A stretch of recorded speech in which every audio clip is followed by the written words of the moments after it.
Nabalot ng takot at kaguluhan ang dapat sana'y karaniwang umaga ng mga estudyante sa San Jose National High School sa Tacloban City. Kuha mismo sa loob ng silid-aralan ng pagkataranta ng mga mag-aaral at guro habang umaalingaw-ngaw ang sunod-sunod na putok ng baril.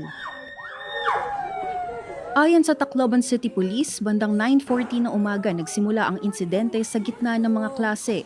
Dalawang menor de edad na kapwa estudyante ng paaralan ang nasa kustodiya na ng mga otoridad kaugnay ng pamamaril. Bigla po silang nakarinig ng putok dito sa hallway. At nang magsunod-sunod na po yung putok is naalarma na po yung mga estudyante at saka yung mga teachers. Until eventually yung dalawang bata is pumasok po ng classrooms. Random lang po at yun nga nagpapaputok pa rin po at may natamaan po. Ayon din sa impormasyong nakalap ng mga otoridad, magkahiwalay ang mga pamamaril sa paaralan. Kung sa grade 9 naman, parang nabaril niya yung dalawa niyang kaklase. So yun yung dalawang confirmed fatality. Tapos mayroon isang confirmed fatality doon sa isang grade 10 na namaril through the window. Agad namang nahuli ang suspect na grade 9 student.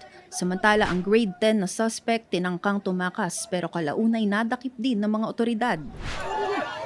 Sa hiwalay na video, kitang nagsitakbuhan palabas sa mga tao mula sa loob ng paaralan, ang iba buhat-buhat ang mga nabaril na biktima. Agad silang isinugod sa mga karatig ospital, pero 3 ang idineklarang dead on arrival sa ospital, habang 7 iba pa ang sugatan, 5 sa kanila may tama ng bala.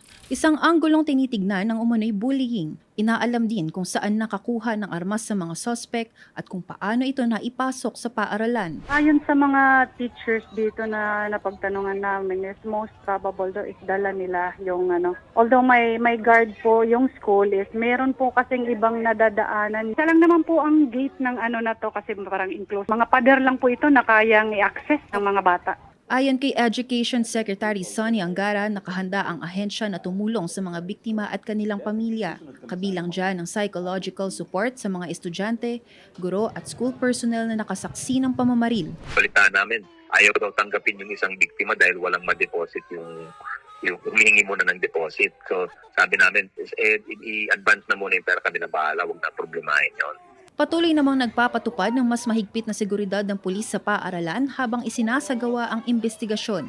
Aaralin at magre-rekomenda rin ang DepEd ng mga hakbang upang maiwasang maulit ang nakakagimbal na pamamaril. Hindi kami makapaniwala na nangyari, nababasa na lang natin o naririnig natin na nangyayari sa ibang bansa yan. Pero sa fact na nangyari dito, medyo definitely nababahala kami. Bukod sa San Jose National High School, sinuspinde rin ng klase sa San Jose Central School at Mandurip Elementary School kasunod ng trahedya. Para sa impormasyong napapanahon at on-demand, Sofia Shoko, Newswatch Plus.